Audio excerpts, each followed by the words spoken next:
Hi అండి అందరికీ. ఈరోజు 100 డేస్ ఛాలెంజ్లో డే 2 అనమాట. సో కందూరు చేపలు ఇగురు ఎలా చేయాలో రాజమండ్రి వారి స్పెషల్తో చూద్దాం పదండి. హాయ్ అండి, నమస్తే. కందూరు చేపలు ఇగురంటే సముద్రం చేపలు. అవి ఎలా వండాలో ఇప్పుడు మీకు చూపిస్తాను. ఆధార్ ఆయిల్, ఉల్లిపాయ పేస్ట్ అండి. కేజీకి 1/2 కేజీ ఉల్లిపాయ పేస్ట్, అది పచ్చిమిరపకాయలు, రుచికి సరిపడా ఉప్పు. ఈ పేస్ట్ బ్రౌన్ కలర్ వచ్చేలాగా వేపాలండి.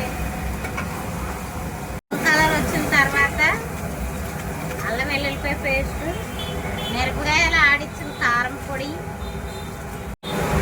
పసుపు, సొంతంగా మా స్టైల్లో ఆడించుకున్న కారం మసాలా. ఈ మసాలా అంతా చేపలు పట్టేలా ఇలా కలుపుకొని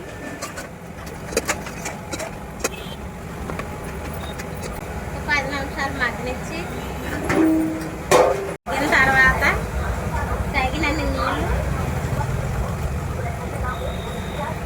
ఇలా చిన్న మంట మీద 15 నిమిషాలు ఉడకనివ్వండి. ధనియాల పౌడర్ లైట్గా వేసుకోండి. నెక్స్ట్ కొత్తిమీర.